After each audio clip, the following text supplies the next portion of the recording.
when we look at the landscape of what's going on with MMA right now, a lot of people like to know the history and they like to kind of settle the facts. Was there ever a relationship or was there ever talks of a fight with you and TJ after all the drama went down? Yep. I don't think so. I mean, I had retired and then came out of retirement. When I came out of retirement, he wasn't in the mix really. They had kind of mentioned it, but yeah, I thought there was a couple. There's a couple like maybe conversations, but the only thing is like we both went through a bunch of fucking drama. Like we were kind of like family that got divorced, and I didn't like to hear the drama. Every single person always brought it up, and to him, to me, it's just tiresome to hear about it.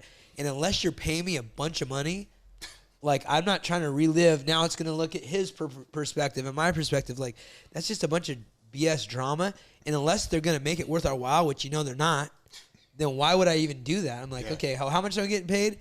Okay, you want to pay me an X amount of money, then I'll go through all the bullshit of the reliving the drama and everything else, and have a tough ass fight, and I'm aging out of my prime. And it's like, if they were like, okay, here's a big ass paycheck and go do it, but we never got to that conversation. Is there talks of you? I've heard this, and me and Rampage were talking about this. Is there talks of you and TJ doing a boxing fight in Qatar on the Shannon Briggs Rampage card? I've never heard of it. Yeah. There's been a lot of talks of crazy UFC say rivalries doing boxing. I'm scheduled. I'm under contract with the UFC, so unless Dana says go do something, I can't do anything. Which I think he might be down. Wait, so you still have fights with the UFC? Yeah, I still get tested. I've never done any drugs whatever they're called. So are you still fighting? No, but I still just in case I want to. But you never know. But are you getting paid just to be sitting there? No.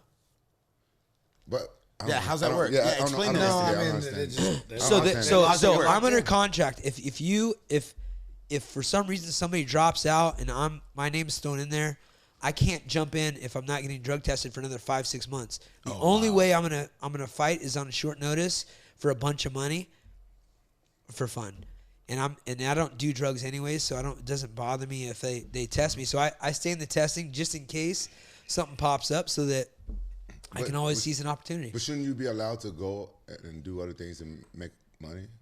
In the real world? In the real world. Yeah, and I think they let Chad Mendez do bare knuckle. Same thing with me. If I really have an opportunity that I want to go after, but he can say no. I would. Yeah, he could say no. Like say if I'm a promoter over in Qatar, and I got asked to bring some boxers over, and I asked you like, hey, let me give you a bucket of money for dude, I'll do it. I love boxing. I love jiu-jitsu. So how does that work? Then you have to call Dana and say, hey Dana, they offered me this. Can I do it? Yeah. Has Dana allowed you to go do other things?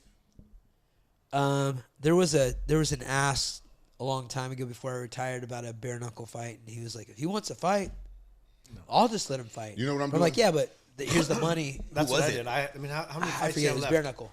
How many fights you left? I don't even know, like 4 or something like that. Yeah, I had about 3 or 4 left, and I just asked as my legs were beat up, and I was like, hey Hunter, do you mind if I do this? There's money on the table. There's good fights, and they gave me their blessing.